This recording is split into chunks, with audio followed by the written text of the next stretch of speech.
Welcome, everybody, to Multisolving Institute's Flower Immersive. We've got a jam-packed schedule today, but we've also got some time for restoration. So I hope you guys are excited for today's event. We're excited to share our newest adaptation of Flower. So just to share a couple of things today for our time, please go ahead and introduce yourselves in the chat. We'll share some goals as well. You can say your name, maybe where you are or what organization you're representing in the chats. That way everybody can get acclimated with each other. Again, like I mentioned earlier, in case people have just now joined, please grab a notebook or paper and different colored pens or pencils for an activity that we've got scheduled for later in today's webinar. Um, Today, we're mostly going to go over our newest adaptation of the flower tool and how we can associate that with multidimensional thinking. We'll have a restoration period, like I mentioned. We'll also do a little bit of a role-playing exercise. So we need you guys to put on your creative thinking caps for that part as well.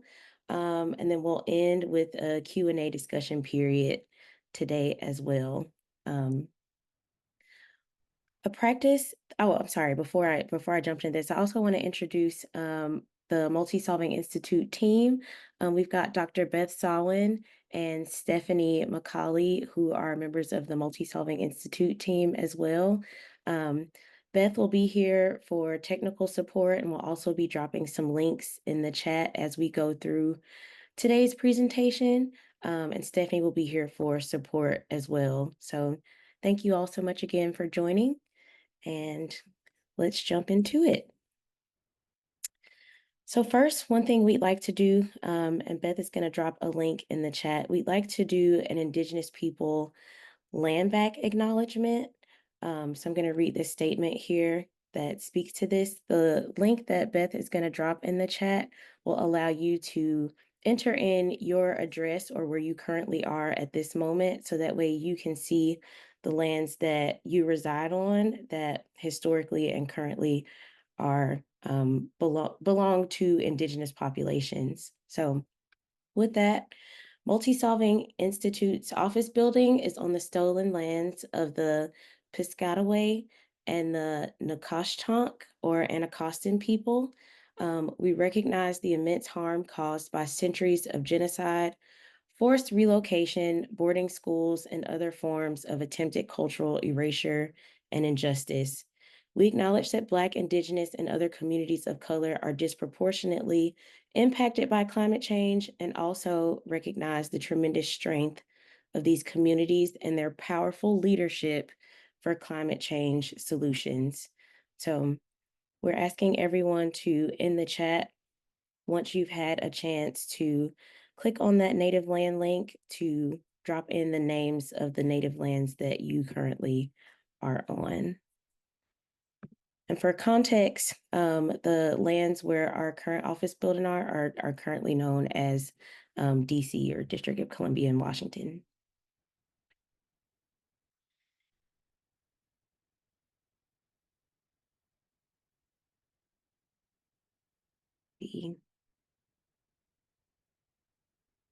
Gonna give everybody a chance here to drop in those lands.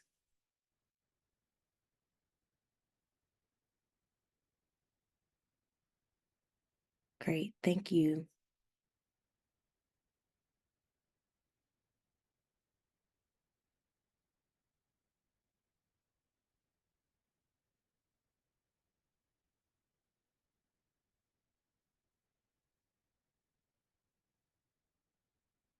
All right, you guys can continue to drop your native land acknowledgements in the chat. For the sake of time, I'm gonna go ahead and move us on to the next slide. So I also want to establish how we can optimize our time together today. Please do your best to keep your microphones muted, except for periods when we have open discussion, and we'll let you guys know when those moments come up. Use the chat feature for any technical issues that you're running into. We will be using some polling software today. So if you've got any issues with that, let us know in the chat so that way that Beth or Stephanie can support you in that. Um, Former President Woodrow Wilson coined the phrase, be brief, be brilliant, and be gone. One of the great parts of multi-solving is that it allows for multiple perspectives to be heard. And so we want to make sure that everybody's points are able to be addressed. And we want to make sure that we're sharing a space that's welcoming for everyone and we don't just have a few overpowering voices throughout today's meeting. Finally, I also want to make sure that everyone is aware that this webinar is being recorded.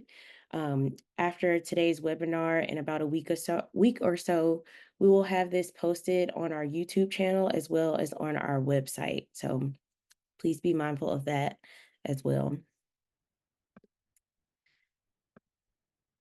Next, we want to take some time to just take some appreciations for all of the members of our audience, as well as our support groups, multi-solvers and those who identify as multi-solvers, educators that may be on the call. We appreciate the work that you're doing that aligns with multi-solving, funders, as well as any colleagues of Multisolving Institute. We appreciate all of the work that you all continue to do to make our world a better place and also to share those connections around you with others. All right, so now we're gonna jump in. This is the polling software that I was talking about. So Beth is gonna drop a link in the chat. And so if you guys could either scan that QR code with your mobile device, or you can follow the link that will be placed in the chat. We just wanna have sort of a check-in with everyone to see level setting, what does everybody understand about multi-solving?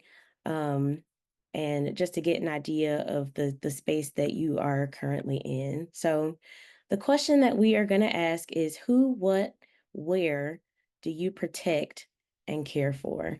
So I'm going to go ahead and start this. So once you follow that link in the chat, you should be able to answer the question, and we'd love to just share, again, general ideas. Who do you care for? What are you protecting and care for? Where are you providing protection and care for your community as well as for yourself?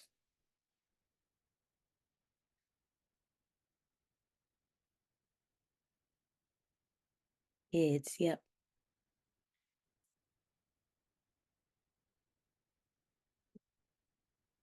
Farm, neighbors, yes, the UK, marginalized communities and students.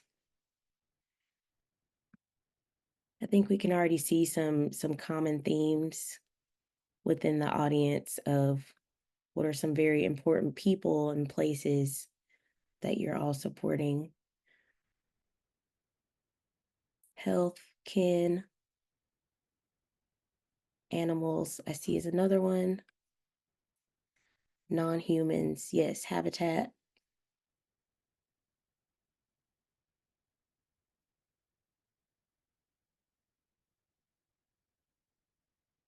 It's great. Okay, thank you all. So now for this next, I'm gonna switch us back to our poll. You guys can keep going here.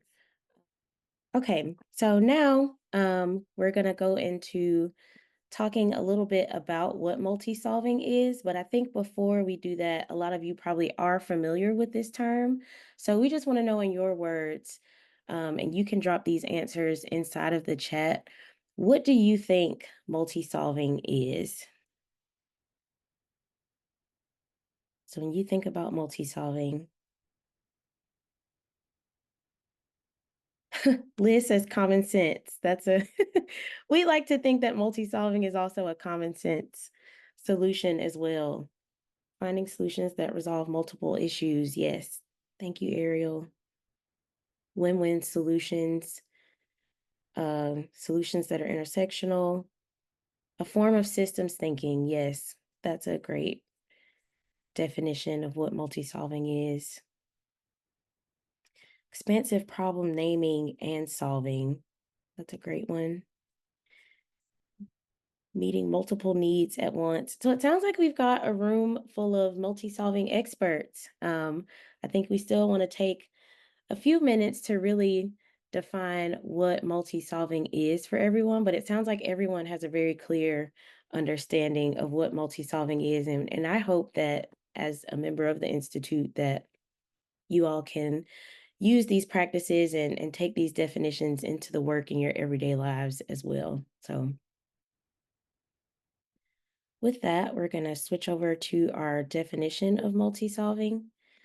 So here at the Institute, we define multi-solving as using one investment of time or effort to solve for several goals at once. Now, that's just the first piece of multi-solving, and I think that's what a lot of you have dropped in the chat to say it's also your understanding of what multi-solving is. But I'd like to take it a step further and say that multi-solving is also done in a way that improves equity.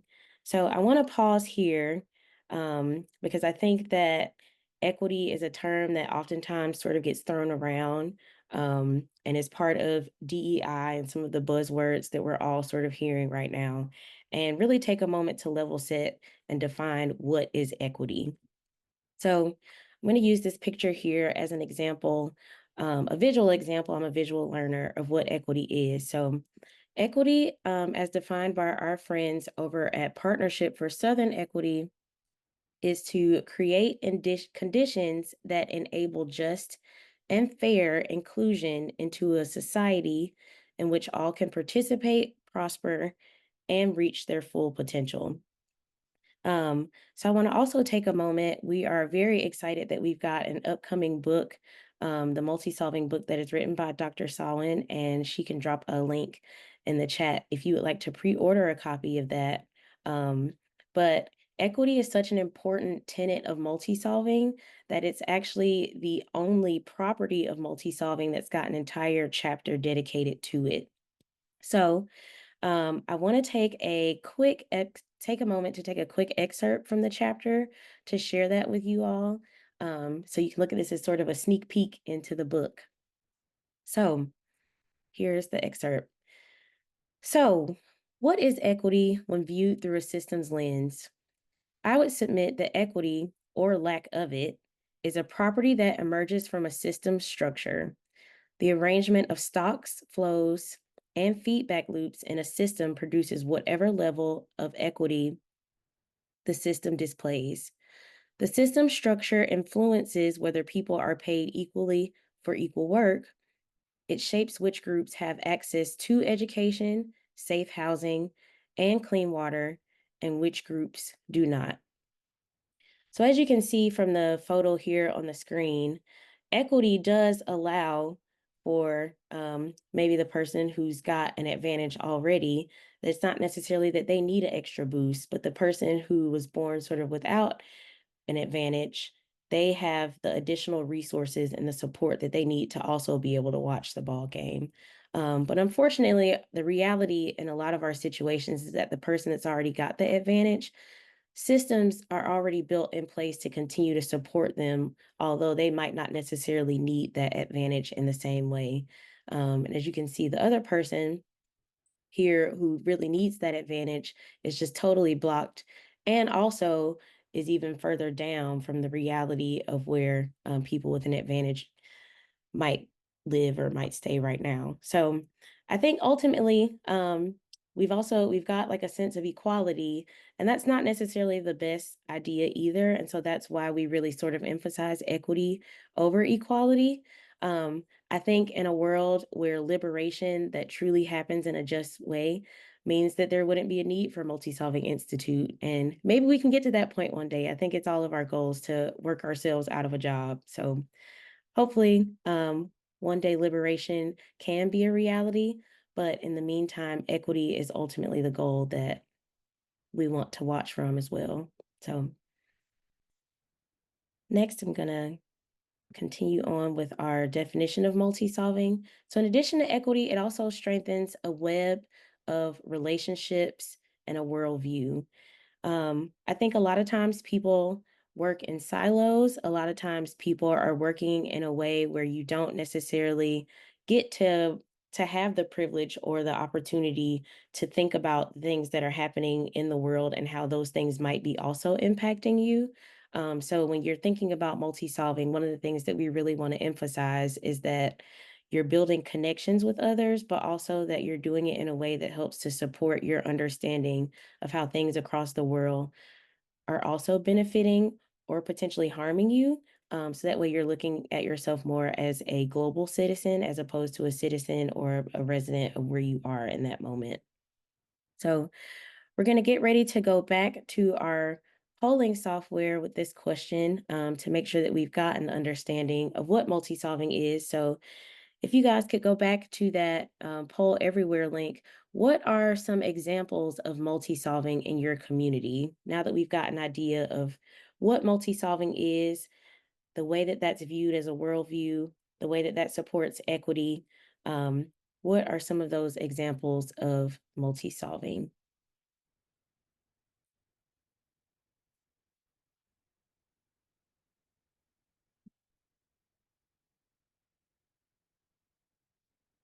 Go ahead and activate this. So, again, you guys can answer the poll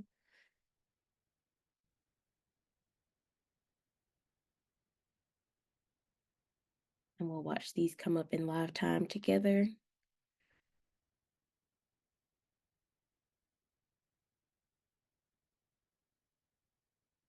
It's a great example. Land banking and green spaces.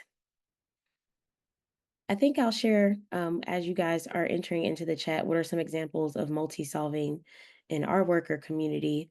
Um, I'm based here in Atlanta, Georgia, and some examples of multi solving around the city of Atlanta. We recently had a large water main break that's due to us having an infrastructure system that's over 100 years old. And so, one of the things that we're doing here in the city is creating parks that help to sort of pull the strain off of the water supply here in Atlanta that include green infrastructure. So, whether that's rain gardens or bioswales, but again, pulling in that equity piece.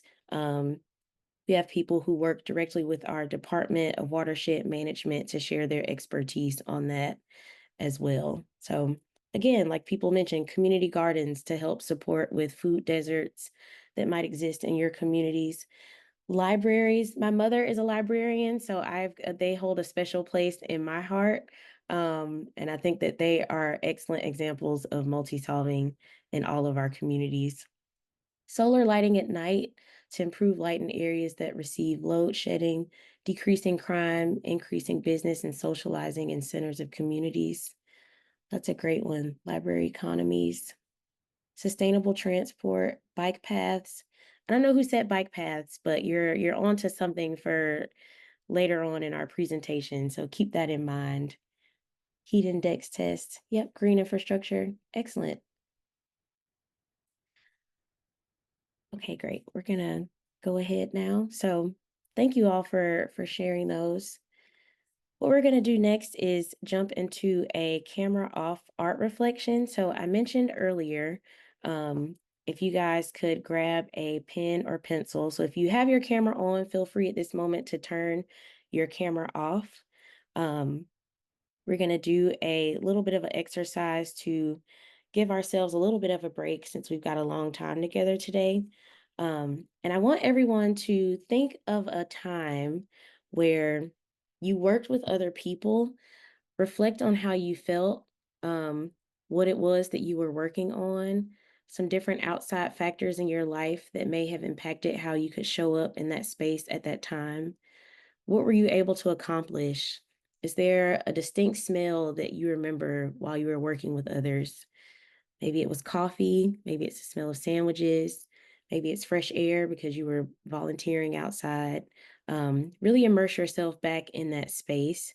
And what I'd like for everyone to do is to create a flower that lists at least one benefit per petal on that flower that came from you being in that space in collaboration with others. So I'm going to share an example of um, a flower that I created when thinking about a time that I worked with others. Um, if you don't have multiple color pens or pencils to work with, I also invite you to use patterns to differentiate between your different petals. But we just want to take this as a moment for you to really reflect and think on some of the positive benefits that have come from you working with others. So we are at 21 minutes after the hour, or actually 22 now. So we'll come back at, let's say, 27 minutes after the hour, um, for you all to work on creating this together. So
we've got about 2 minutes left, everyone. So take the time to start to wrap up your thoughts, and we'll come back in 2 minutes.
All right, I'd like to invite everyone to sort of bring your awareness back to the space. And I hope that you enjoyed really taking a minute to reflect on some of those feelings as well as accomplishments that come as a result of building connections with others. I realized that in an effort to try to save time, I jumped into the presentation without formally introducing myself. So, my name is Kelsey Bowens, and I am the engagement manager with Multisolving Institute. So, like I said earlier, I'm based here in Atlanta, Georgia, and I help to support our communications as well as our connection work here with the Institute. So, very nice to meet you all. We're not going to share our drawings. I actually want to encourage you all to maybe keep it on your desk or somewhere near your workspace, um, as a sort of gentle daily reminder to think about the importance of working collaboratively with others, as well as to think about some of the positive benefits of that. And with that, I am going to switch us over into the reason that we are all here today. Um, and that's to talk a little bit more about our flower tool. So, flower, which stands for the Framework for Long Term Whole System Equity Based Reflection, is a tool that was designed a few years ago as a result of Multi-Solving Institute members participating in multi-solving projects ourselves, as well as interviewing multi-solvers about the obstacles that they face, um, that both influenced our design as well as the naming around the tool.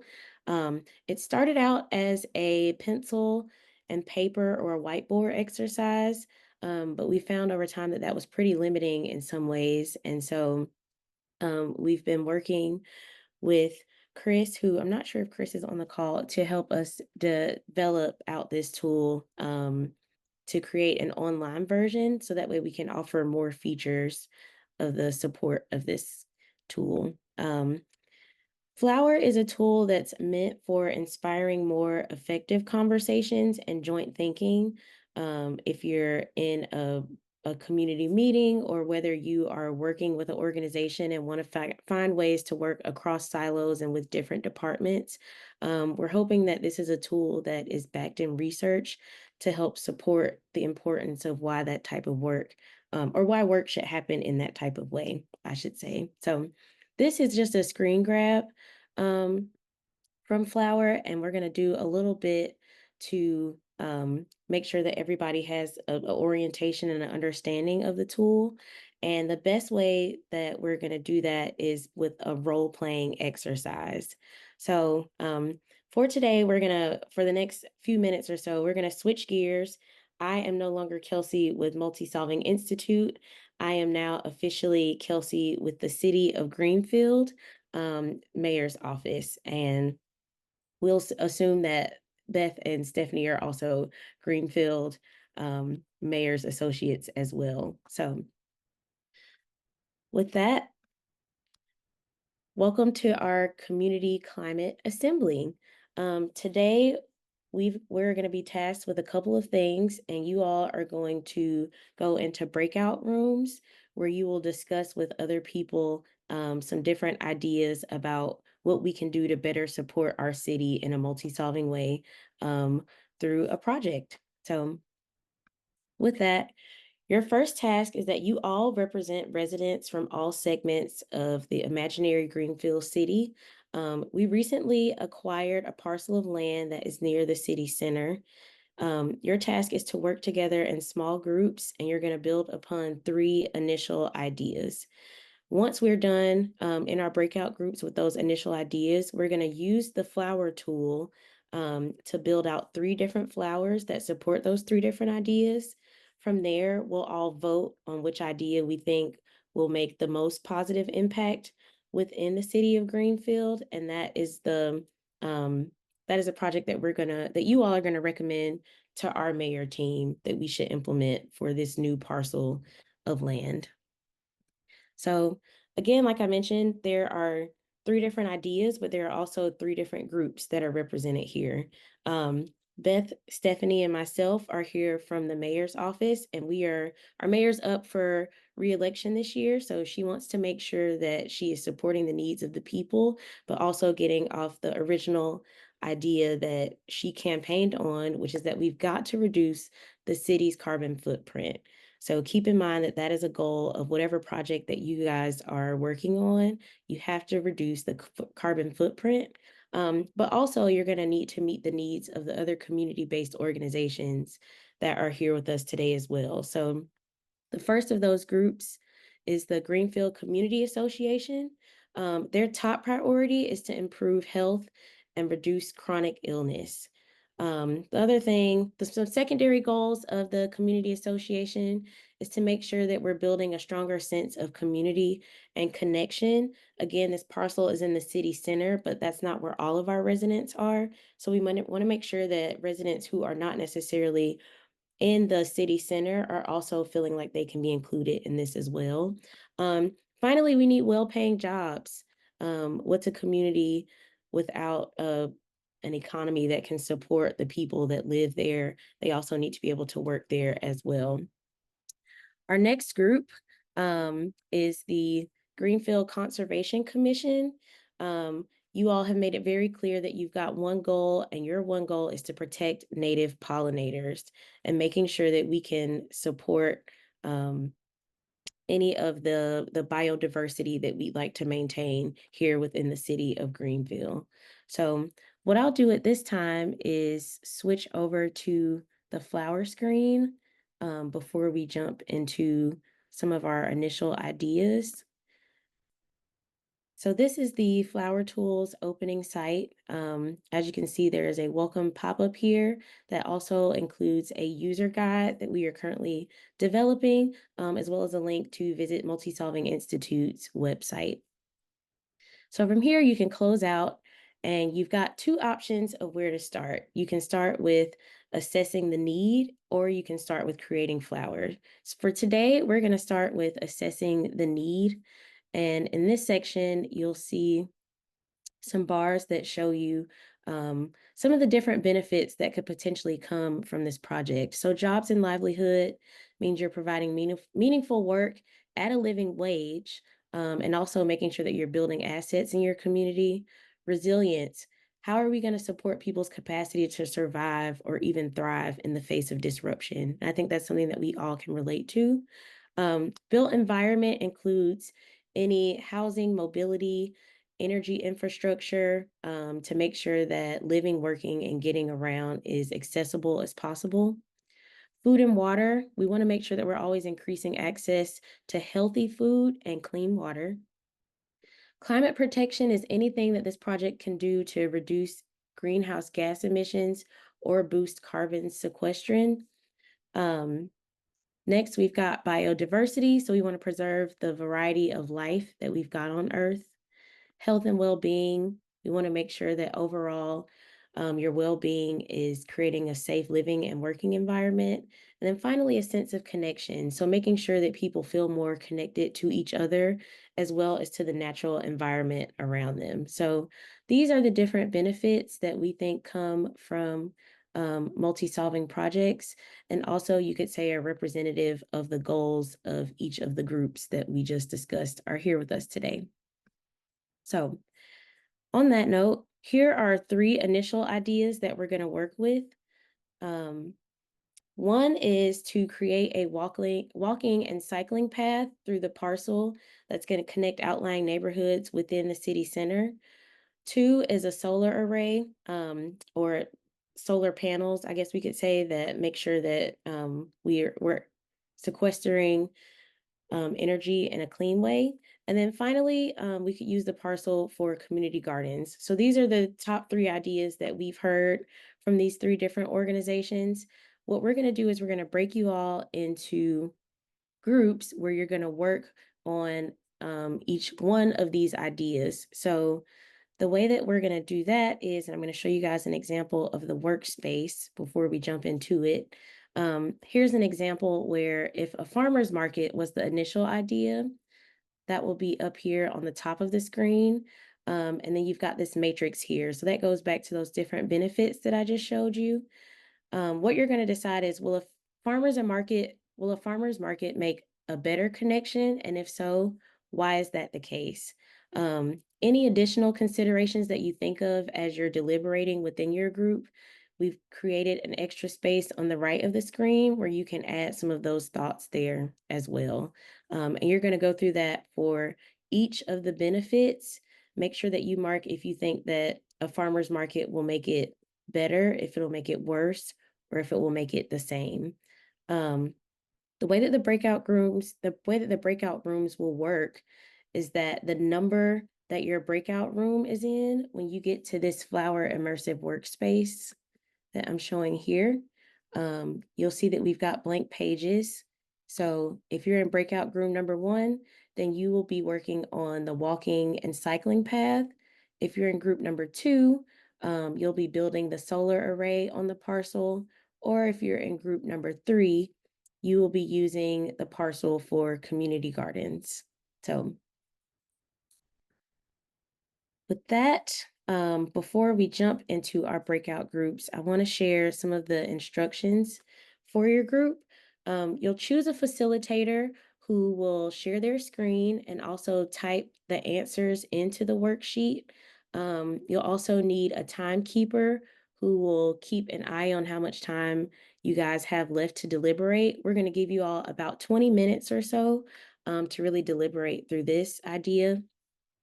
The instructions page is on page 1 of that immersive workspace, but also you'll see the community's goals that are labeled here on page 2. So you can see the community association is associated with those different benefits and areas that need improvement. The Conservation Commission, as well as the mayor's goals as well here. Um, Navigate to the page that corresponds to your breakout group number, and then you're going to discuss that idea at the top of the worksheet.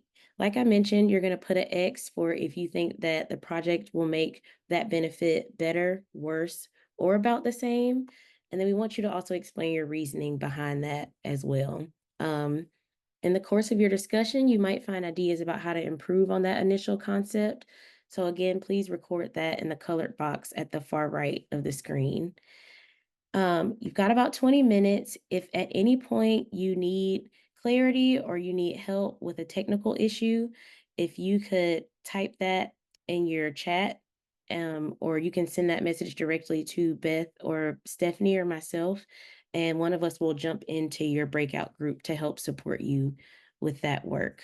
So before we jump into breakout rooms, I also want to again go back to optimizing our time. Multi-solving is done best when many perspectives have the space to speak. So please make sure that you are encouraging conversation with each other. Make sure that you are supporting time and allowing everybody that's interested in speaking to also share their viewpoints as well. So be brief, be brilliant, and be gone. So with that, I'm going to switch us over. I think Beth has already dropped maybe the link to the space. That's right. The link to the workspace is in the chat. So everyone should go there before we send you to your small groups.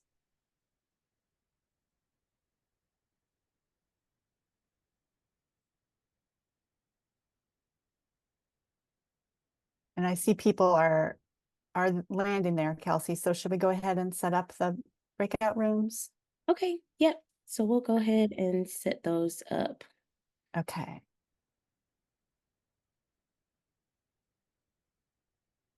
And right now it's about 40 minutes after the hour, so we will come back at the top of the hour to discuss. All right, welcome back, everyone. Hope you guys had some good conversation. We see a lot of great things that came from the immersive workspace. So we're excited to hopefully start working through some of these ideas and thoughts that you all had about how these projects can work to support those goals. So now for the exciting part, we get to actually put your ideas and visualize them using our flower tool. So we're going to start building 3 flowers that are based off of the 3 different breakout group ideas that came and some of your deliberations. As a reminder, the mayor's priorities were climate protection and other needs identified within community organizations. The community association's goals were well-paying jobs, making sure that health and well-being were increased as well as connection. And the Conservation Commission's goals were to protect pollinators and biodiversity. So, with that in mind, like I said, usually we like to start with the assess need portion of the flower tool. So, let's put in some of those priorities from each of the different groups. So, jobs and livelihood was an important factor for the community association. So, we're going to say that this is between somewhat and extremely important. Right now, I'm just sliding the scale more so to show you guys how the flower tool works. Please don't take this as an example or a literal interpretation of how important or not important these things are. Um, so the community association also wanted to see an increase in health and well-being as well as with connection. So we're going to put those here. The mayor's priority was making sure that there's climate protection. So we're going to put that at the top here as well. And then finally, the conservation group wanted to make sure that we were increasing biodiversity and protecting pollinators. So we're going to put that here just for the sake of showing the different importance of the different benefits that we've got here. So, um, any other sections I think that you guys would like to see maybe some improvement on? No? Okay. All right. With that in mind, we're going to go over to our workspace here to our first group. And as you can see, thank you guys for this great work. You want to see better and everywhere. Um, and you think that this idea could potentially make food and water about the same and have little to no impact of where we currently are. So with that, we're going to switch back over here from our assess needs screen to create our first flower. Um, so with that, going to jump into this. So, connection, we think, will be a little bit better because you'll be talking to neighbors and everything around you more with this idea of a walking and a cycling path. So, let's go ahead and make our. You also see jobs and livelihood getting slightly better. We might have new local businesses on the path and see some increased foot traffic. Resilience should also get better, as well as, well, that helps to improve some of the mobility without having to rely on power and gas. We could even add solar panels over the path to help with shade and heat. As somebody in Atlanta, I definitely would like to see some shade and coverings over some or over some walkways. Built environment should also get better. Food and water should stay about the same. And then climate protection, biodiversity, health, and well-being should also get better as well. So what we're going to do now is we're going to build out a flower based on this feedback. So Beth, I'm going to ask you to help me to remember these as we're building the flower out. So in terms of impact, sounds like jobs and livelihood were to get better. So you'll see the growth in the petal here for jobs and livelihood as a result of a walking and biking trail. Um, Resilience, I think, also got significantly better. Yep. Okay. I And thought we were thinking jobs and livelihood slightly better, Okay. Thank you for somewhat better. I think, yeah. Okay. Thank you. So I'm going to go back over here to this drop down menu on the left side of the screen. And you'll notice that there's a basic and advanced mode. Right now we're in basic mode, and we'll do a sneak preview of advanced mode later, but I'm going to jump back up to jobs and livelihood. So instead of this being significantly better, I'm going to drop this back down to somewhat better. And Kelsey, I propose instead of me, how about let someone from the group guide you? That seemed like good input there. They'll know more what they meant. So Yeah. please stay unmuted, whoever that was, and help Kelsey make this flower. So next we're going to go to built environment. I believe that was also I better. think, yeah. Okay. Food and water, I believe there was no No impact. direct, yeah. Okay. So you guys will notice that because there's not any impact better or worse, that there will not be a petal to represent food and water in that case. Climate protection. Significantly better, significantly better. Okay. Yep. Biodiversity. Same. Well, we were thinking somewhat better, I think. Okay. So we'll slide that here. Just because you can plant things along the bike path to help that out. Okay. That's a great point. Health Kelsey, and there's a question in the chat about what worse looks like. Do you want to just move the slider and show that? sure. So just as an example, worse will actually just be an outline of the color and it will have or outline of the petal, I'm sorry, and it'll be like a dark if not black like center for this piece. And the reason that it's that color is if we were in advanced mode, basically the filling of that outline would change based on other factors like equity. So that's an example of if health and well-being got worse as a result of the new trail, it would look like this, the outline. Okay, so we're gonna go back to none and Casca, I hope I'm pronouncing that correctly. Please correct me if that's not correct. Yep, that's fine. And the final one, is it health and well-being we're talking about? Yes. Significantly, very much better. Can't Okay. even pronounce things. No worries. I appreciate your Oh dear help. God. And then at the top of the list was connection. Also better, yeah. Okay. So as you can see, this is what our first flower looks like, which is a representation of the impact of creating a new bike and walking path. One thing that you'll also notice to tie in the assess needs thing is you can, down at the bottom right, there is a need match option, and it'll give you a score that will allow you to see how well this project will connect with some of those goals that the mayor's office has outlined, as well as the Conservation Commission and the community group. So this looks like a great flower. It looks like you're addressing the needs that were outlined initially with a score of 81. And this is on a scale of 0 to 100, or if there's a negative impact, it would go from 0 to negative 100. So great job, group number one. So now if you go to the bottom of the screen, you'll see that you can add, remove, or edit flowers.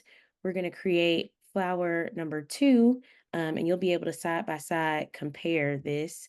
And so I believe our second project was the solar array. So if we could have somebody from that group after sort of going through here and talking about some of the impacts that you guys see from here. It looks like we've got some question marks on whether connection would be better or worse. So could somebody from the group sort of explain maybe what your thought process was on that? Hi, yeah, looks like it will be me and encourage my colleagues to chime in. Our thought process there was that in the initial stages of planning a project, the seeds for how it's gonna grow are planted, and those seeds can be positive or negative. So if under those initial conversations around the project, how we're gonna do it, if we wanna do it, who's gonna pay for it, are positive and constructive, they could lead to more connection, but if they aren't done in that type of way, it can lead to more disconnection.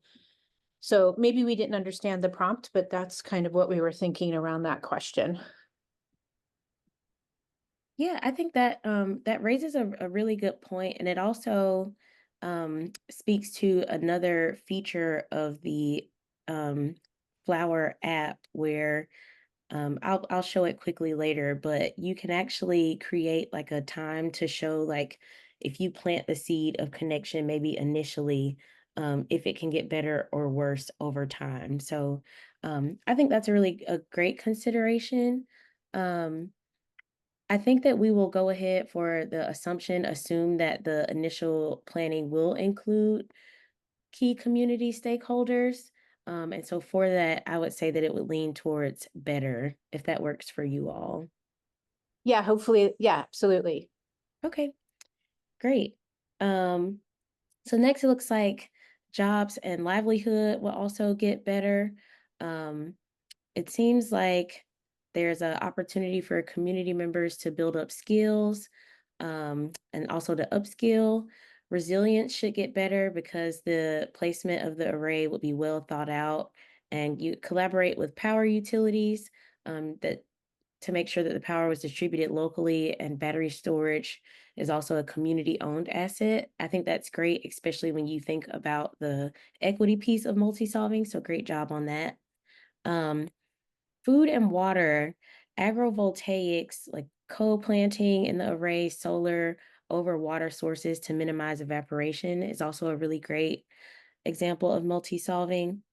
It looks like the one idea where you guys think, or the one benefit, I should say, where things should stay the same would be biodiversity. So you'd be mindful of placement and looking for opportunities to maximize biodiversity. So the shade could be beneficial where it can cause the least amount of harm. And then finally, health and well being to identify the shift and air quality improvements, mental health, and doing the right thing will also help to make things better as a result of having an array placement. Um, Heidi, any thoughts? You got your hand raised, so I'll give you a moment. We were also looking for a place to put things like what are the unintended consequences or the non-local consequences? Like we wanted to have battery storage, but wanted to acknowledge the global implications of the resourcing on batteries, for example. So I don't know if that's like just too much to weave into something like that, but I felt like that was wanting a place to land and we couldn't quite figure out where something like that situates itself. Yeah, that's a really good point. I think I would say that that's where you would sort of land it within climate protection. That would be sort of my leaning towards it. I don't know, Beth, if you've got any ideas, and maybe in that case, um, it could be that it would actually make it worse in a sense, so that way you could It show. felt like an equity question at also in addition to potential biodiversity loss in other, you know, countries and other places. Yeah, it felt like from an equity perspective, especially global equity. Yeah, that was wanting a place to weave in and yeah. Yeah, well, oh, Beth, were you gonna say something? Well, just to say, I think it would be really great for us to have a whole webinar about equity and flower, something we should plan soon. And the way we might handle that is to compare a few different flowers with different types of equity. And one would be global north to global south or something like that. So that's like a next level type of question, though, I think, for now. And I'm seeing more folks in the chat on a session on equity, so we'll keep that in mind. Back to you, though, Kelsey. Thank you. And thank you, Heidi, for the guidance and the great questions. So we're going to switch here to our flower, and now we're going to make a flower that's based on if we build out a solar array. So Heidi, I will lean on you. We'll start with connection this time to help me build out the flower to represent your group. So starting with connection. I'm sorry, you just want me to say yes or like in percentage wise or? Yeah, I think you could just let me know if like based on your deliberation and sort of on the chart. I think we decided that for the sake of this, we'd say connection would get better. So if you could let me know like if you think it gets somewhat better. I would say somewhat. Okay. And for jobs and livelihood, I would we're say somewhat also. okay. And again, please, my other colleagues, feel free to adjust, but And for resilience. I would say significantly better. Okay. Built environment. Significantly better. Okay. Food and water. Maybe somewhat. Okay. And climate protection. That's so hard because I feel like, well, anyway, significantly better for the local situation. Okay. But the climate is, so I don't know how, I honestly don't know how you would answer that. Well, I would love to lean on your expertise. I'll say for the point of using like it as an example and to show what's somewhat worse, let's go towards somewhat worst for climate protection. The Just solar panels are going to make climate protection somewhat worse. well, I think you're speaking earlier about like the equity sort of piece of it. So to sort of capture some of that, at least in this part of the basic feature, we'll go that route. Just thinking about like the battery storage, and does that feel okay with the group or? I do feel like that. I just feel more and more that stuff has to be accounted for. So yeah, let's put it there if there's not a more specific spot to land it. Okay. Biodiversity. I'm going to say maybe none because I feel like it could have positive or negative impacts, and I just don't have enough information to know what would happen in that specific case. Okay. So you guys will notice that there's not a petal for biodiversity, and then health and well-being. Maybe somewhat better. Okay. And lastly, oh, no, we've got all of our petals. Okay. So thank you, Heidi, for helping to support me with that. So this is what our second flower looks like if we were to decide to do the solar array on this new parcel that's been purchased by the city of Greenfield. Again, going back to our need match, if you look at the score, here it's 36. I think that that is an example, or that number you can see is significantly less than this one. And that might be due in part to the climate protection being the somewhat worse. So if we switch that just for the sake of showing it, climate protection, let's say we make it somewhat better instead of somewhat worse. And then show our need match, you see that the score goes up in that case as a better match to some of the priorities that were outlined by the mayor's group as well as the other groups. Okay, great. Next, we're going to move on to flower number 3.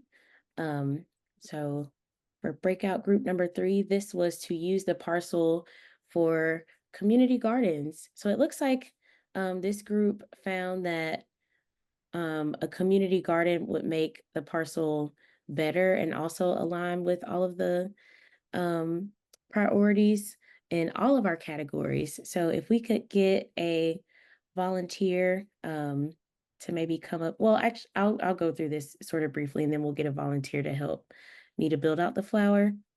So improved connection would come from social cohesion. We do bond through food and fellowship and thinking about farmers markets. Um, Jobs and livelihood, it would teach teamwork and also create employable skills and potentially a farmer's market to help support some of that well-paying jobs. There'd be stronger community ties and self-sufficiency with resilience. Um, we could build out agri-hubs or storage of tools and seeds and produce, processing harvest with the farmers market, as well as erecting solar panel and rainwater harvesting tech. It definitely solves the food desert issue and would provide additional nutrition in communities that need it the most. Climate protection is huge here because it has the potential to be I cannot say this word today, regenerative, depending on the farming practices used.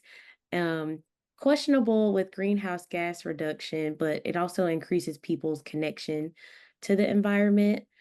We could do some seed saving, also have a pollinator area, which I know was important for the conservation group. And then finally, for health and well-being, physical exercise and also soil improves well-being as well. So if someone from this group would like to expand out on some of these reasonings before we jump into creating our flower, that'd be great. Sure, I can go ahead and do that.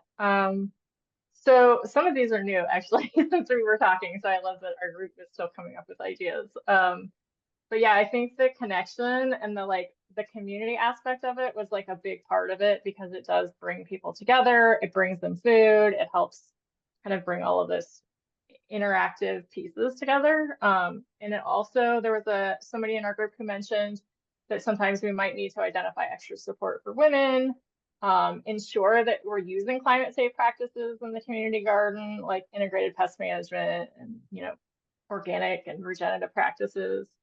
And then also considering the other uses of the land, so the opportunity cost of using the land for this, like what are we not using it for that we could be using it for, which is kind of what we're doing in this group.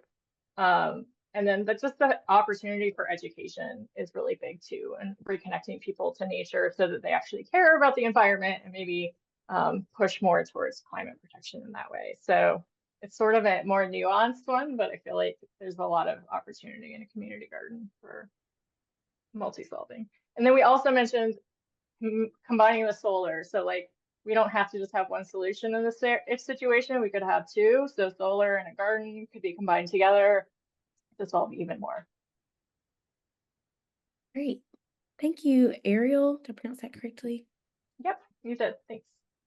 Thanks, Ariel.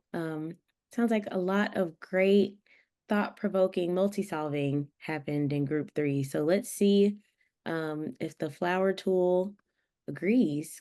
So we're gonna, similar to group 2, we're gonna start with connection. What would you say your group decided? Probably significantly better for that one. Okay. Jobs and livelihood. Somewhat better. Okay. Feel free to jump in if you think I'm estimating wrong, team. And I'll pause here. I left up the needs match score so that way you guys can see sort of in live action how this project aligns. That's cool. Okay. Next we've got resilience. Somewhat better. Okay. Ariel, I'll probably say significantly better. Thank you. It's just simply because of that social cohesion. So through urban agriculture, people build much stronger social relationships as a result of just being involved in that community. And then I guess the assumption is that they are more resilient as a result of those social bonds. Awesome. Yeah. So Tim is our expert. He's actually been working in the space for quite some time in urban agriculture. So I will totally go with your expertise, Timothy. Thank you for jumping in. Yes, thank you. All right, built environment. Well, this is one that's changed a little bit since I was in here. I would have said maybe slightly better, but does anybody disagree? It depends, like what we deem Goals to are be for the built environment. adequate or really good built environments. Yeah. the thing is that it's specialized, right? Whatever infrastructure is built for urban agriculture is going to be specialized for urban agriculture and won't really be used for anything else, except for maybe a market, a farmer's market where you have the produce being processed and sold there, or where there are restaurants and cafes and stuff. So I don't know, if we were saying we're going for an urban agriculture project or program where you're hoping to do it properly and invest in it, then it would improve like the diversity of different kinds of built environment assets that you have in a given area. And that way I would argue would be significantly better. But that's, maybe if you're a councillor who really likes to have a, farmers markets in your precinct or community. So I'll put that one in between significantly and somewhat better for built environment. Does that work for the group? Okay, great. Food and water. This one, I would say somewhat better because it improves nutritional value, but not food volume. Very great point. Climate protection. Has the potential, but I think it's maybe minimal. So I would leave it kind of closer to none. Because the questionable greenhouse gas reduction of trees is really minimal. That being said, there's also this like increasing people's connections to the environment, which is hard to quantify. So let's at least give it a little bit. Okay. Got a little budding petal for climate protection. There we go. And then biodiversity. I would say that's significantly better because we can teach people how to grow their own food. We were going to have a pollinator garden, and seed saving and sort of protecting that sort of genetic diversity of our seeds is important too. So that could be another aspect to it. Great. And last but not least, health and well-being. Significantly better. Okay. All right. Thank you, Group 3, for your expertise and for your support on building out flower number 3 to show the importance of community gardens for this new parcel. So as you can see, I don't know if you guys were able to watch, but the needs match continued to climb as we thought about different implications of the community garden. So comparing our 3 flowers based on which one aligns most with the needs that were built out by the mayor, the conservation group, as well as the community association, it looks like building out a path aligns most strongly with those needs. Doing the solar array might be the least effective at addressing all those needs with how we activate that space. And then creating a community garden might be the second most effective with aligning with those needs and aligning with the goals of those different groups. So thank you all for that piece. We're going to go back now to our presentation, and Beth, if you could drop the Poll Everywhere link in the chat, we are going to go back and decide which project should we recommend to the mayor's team. So if everybody could go back into their Poll Everywhere software, and you'll get to pick which project we should recommend. Sorry, activate this. And Kelsey, I see in the chat another alternative besides just choosing one. I see some support for, we could probably fit all of these into one project, which we would endorse as another great option for the mayor's office to consider. So I'm seeing a path with a solar roof and a community gardens along the path. Absolutely.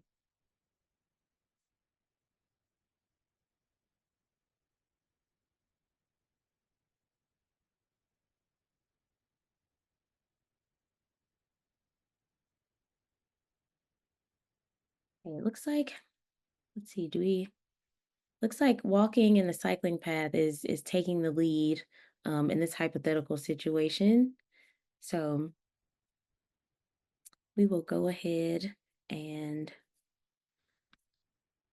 choose that. The mayor's office thanks you all. We're going to go ahead and deactivate this. The mayor's office thanks you all for providing your support in that. Based on this, it looks like we will be building out a walking and biking path to go through on this parcel to connect with our outlying communities, but we'll definitely make sure that some elements of all of these are included so that way we can be a truly multi-solving project. So at this point, we're gonna pause here. We've been together for a while now, and we're gonna give everybody, see, we're at 30 minutes after the hour. We'll take about 3 or 4 minutes or so to give everybody a bio break, or if you want to turn off your camera and stretch, do what you need to do to reacclimate, and then we'll switch into part 2, where we'll get to show the equity feature of the flower tool. So we'll be back at 35 minutes after the hour.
Got about 1 minute for those of you who are still with us.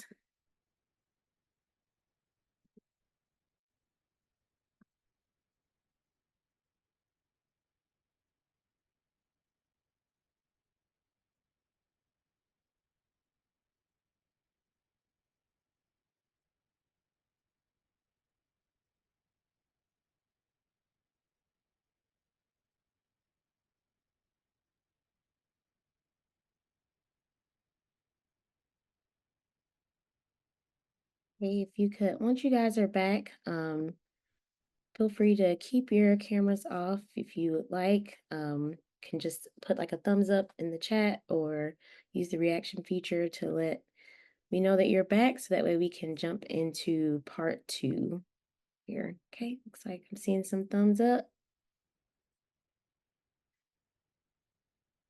Great.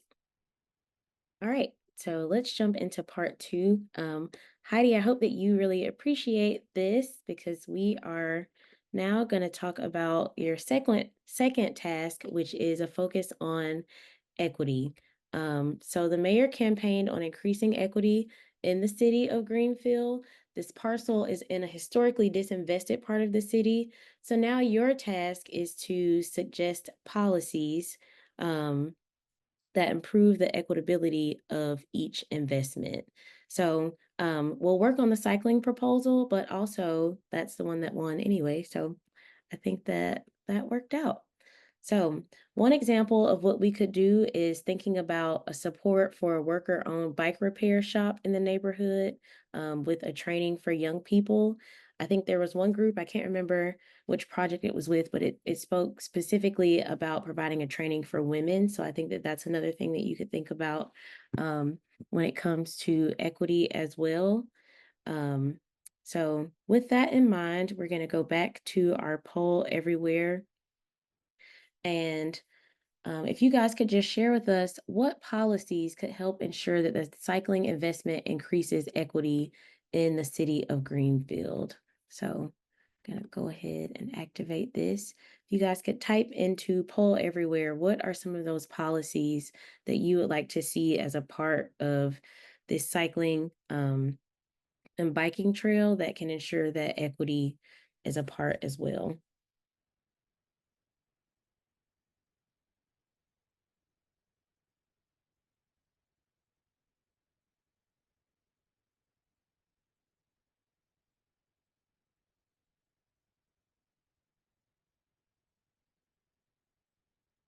Okay, we've got a community feedback initiative.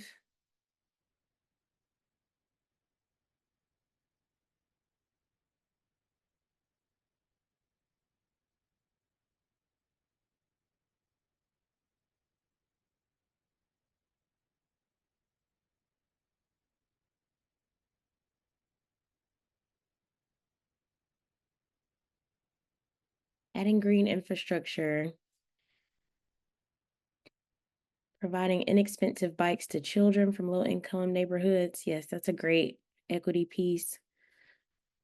Accessibility is huge, making sure that the lanes are wide enough for wheelchairs. Inviting children from equity deserving communities. I really like the framing of that, equity deserving communities, to learn to cycle and provide bikes for families, have multicultural bike fests. It's a great way to ensure inclusion, gender inclusive policies, and then storage for bikes at affordable housing, water stations along the way, bike buses. That's a really interesting idea.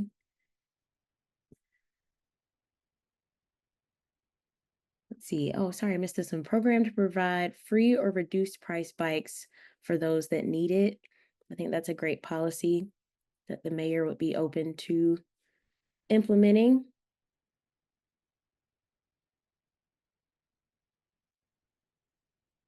Okay, so now we're going to take some of these great, I think everybody, or at least a good number of people have had a chance to submit some of those. So we're going to take some of these policies and we're going to think about how we can show that within Flower. So here we're going to go back to Flower. And in order for me to click on this, you guys will see that we've got 3 flowers up here. When you're back on the flower screen, you can either click the number at the bottom of the flower, so that way you make sure any changes that you're making are impacting that flower. Or if you would like to click the title of the flower, that's another way to go back.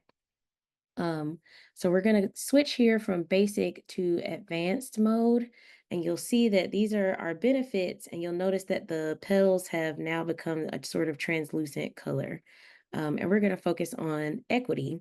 So I think one of the ideas focused on, I think Kelsey, can I make just a suggestion before you go on?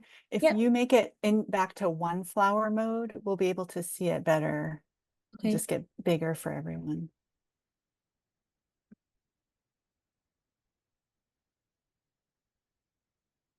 That good? Okay. Great. Thank you, Beth. So again, like I mentioned, you guys will see that the petals have now turned into a translucent color. As the equity increases as a result of implementing this thing, you'll see that the petal then becomes more opaque. If equity is somewhat negatively impacted, then that petal will then only turn into an outline. So that shows that the importance of equity for this. So if we could maybe get somebody from group number 1, again, we're going to call on you guys. I think that might have been Casca, to talk about, like, maybe give us an example of a equity policy, and we'll show you guys how that will benefit or impact positively or negatively as a result of building out the trail. So we'll start with health and well-being, and we'll go back to our policies.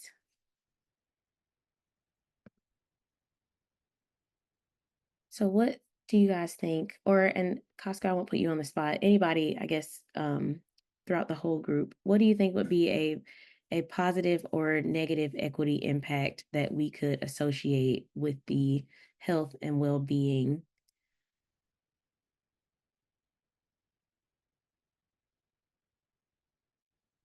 Any takers?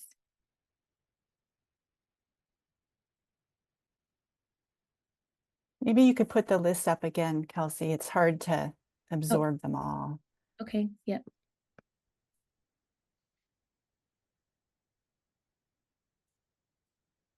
So we've got water stations along the way, gender inclusive policies, provide bikes for families having multicultural bike fest, lanes are open, programming, community feedback initiative. So with that in mind, I'll do the first one as an example. So I think when you're thinking about the built environment, I think that if we make sure that the lanes are wide enough to also be wheelchair accessible, you'll see that equity then becomes somewhat better because it's helping to make sure that the biking and the trail path is accessible. If we were to look at another example, maybe thinking about jobs and livelihood, it sounds like there's some programming that would happen that would help to support people that are from these equity. What was the phrase again? I love that phrase. Equity deserving communities.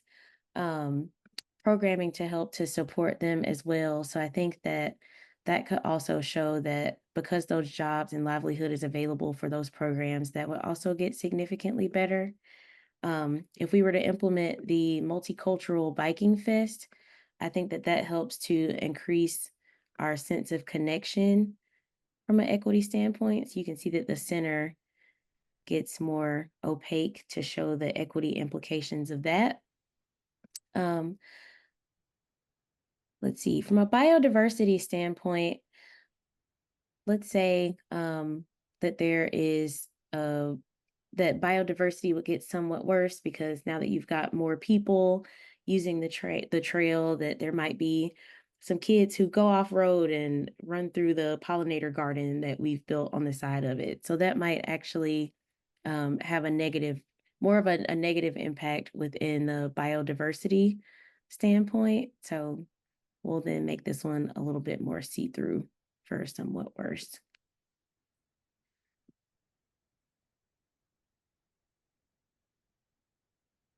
Any other equity thoughts? And we're at 15 minutes, so I want to make sure that we've got some discussion time as well. So actually, never mind on any other thoughts. I just want to make sure that we've got some discussion time. So I wanted to show you all, or we wanted to show you all that feature of the equity piece of Flower. Something else that I'll show really quickly is I think that group 2 maybe might have showed like that maybe there is maybe it's under climate protection, that we can also like simulate like when a benefit will start to become a reality over time. So we'll animate this to, let's see, we'll simulate that over a 20-year period, climate protection will become somewhat better, and that will run over a 10-second period. So let's see, the slider's not working. So what you would do is you would click the animate button to show that the petals grow over the years. I'm gonna see if this will work. Okay, this feature is not working for me, sorry. Okay, we'll have to include that in some of our follow-up resources. I can speak to that, Kelsey. It's nothing that you did. It's a bug in the underlying program that Flower uses, and it's fixed in our pre-release version. We're excited to say. So for now, you all just have to picture what should have happened is that yellow petal would have grown slowly as an animation. And that we want to open up for people to be able to talk about the fact that some benefits come quickly and others take time. Like it's going to take a while for those trees to grow and produce shade. And we want to open up that sort of conversation. So next time we'll be able to show you that more robustly. Great. Thank you, Beth.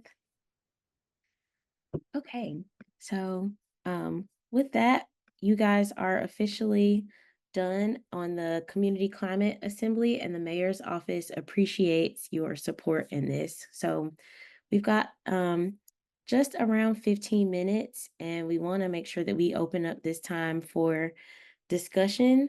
So at this time, if you guys have any questions for us about the flower tool, or some ideas of ways that you might see you using the flower tool in your work, we'd love to give you an opportunity to share those ideas and thoughts and questions with us as well.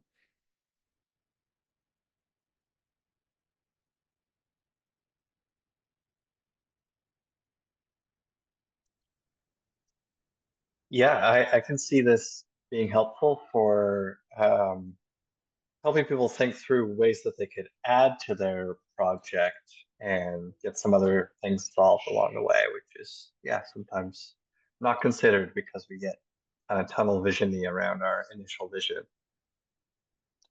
And I'm particularly passionate about the climate emergency education edition that could go on pretty much every project. Yeah, thank you, Max. We appreciate that. And while you guys are sharing that, another or thinking of sort of ways that you can use this in your work and to really help to support furthering of climate education and other areas that you're working in. We also here at the Institute want to get any feedback from you guys on one thing that you might have liked or one thing that you might improve upon in the way that we facilitate it and share it flower, or feedback about the flower tool itself. So for this one, we are going to drop the poll everywhere again, and we'll activate that. We won't share those, so those will keep anonymous if you guys want to include that. But as you're thinking through that, also feel free to thinking again about that discussion question of how could you use this in your work.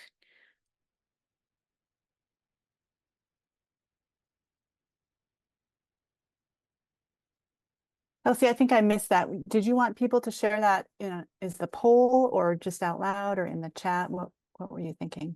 Yeah, I think it's a combination, whatever your preference. If you feel comfortable sharing and taking off of mute, you can go that route.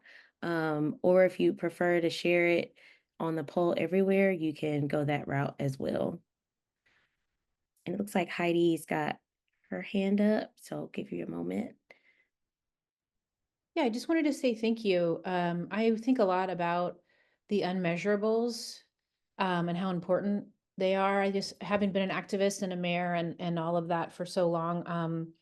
There's such an emphasis on what can be measured, mostly carbon emissions specifically. And I just think that feels like if not a mistake, certainly an incomplete way of addressing a lot of the challenges that we face. And so I just really appreciate this, and I'm looking forward to getting better at using it and trying to, you think about my work now, which is with Greenpeace, and how I might, utilize this approach in California here. So I just wanted to say thank you. Yeah, we appreciate that, Heidi. Thank you for sharing your feedback as well, and also for getting us to really think about equity. I think that keeping that at the forefront of conversation when we're talking about multi-solving is really important.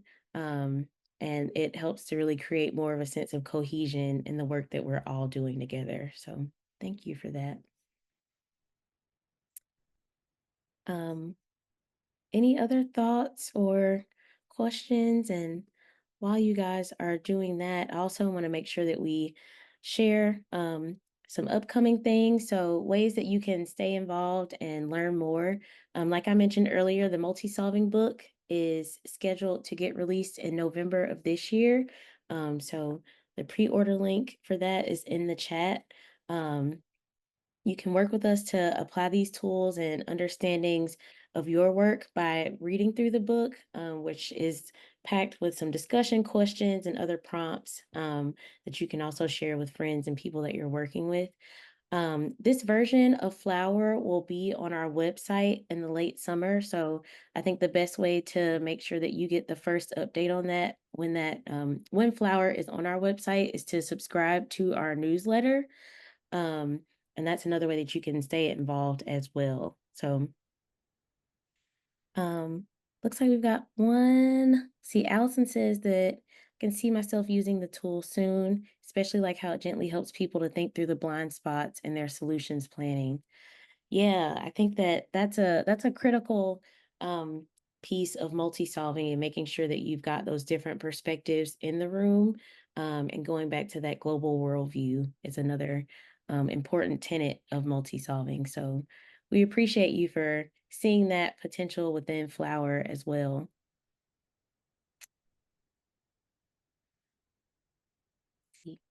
Kelsey, I'd add from the chat, there have been throughout the time some appreciations just for the visual aspect of Flower.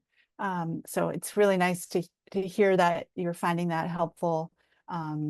One thing we say a lot is that there really isn't like the perfect flower diagram to make for any particular option. And I'll tell you all a little secret, which is we don't actually care that much about the flowers. We care about really the conversation that's created in the process of making the flowers.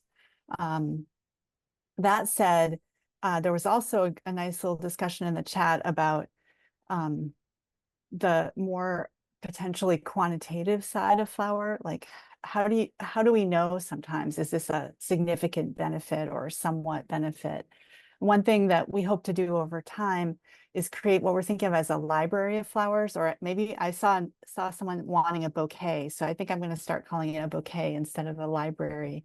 But there are examples in the real world where people have quantified benefits as much as possible.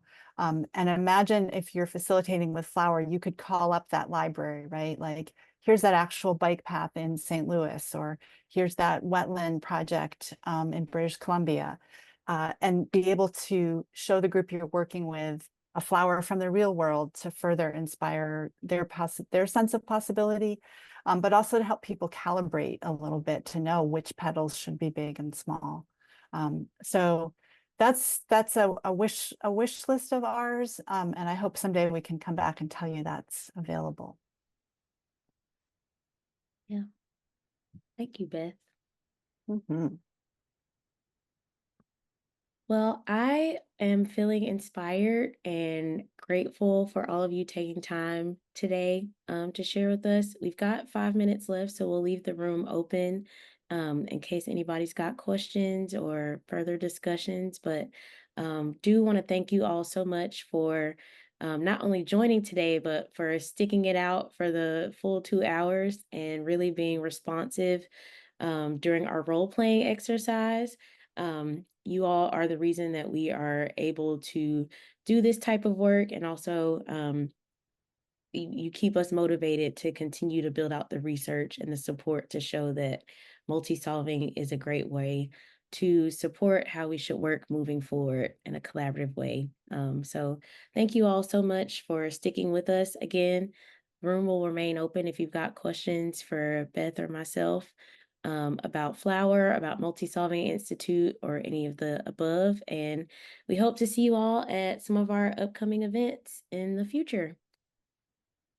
Bye, everyone.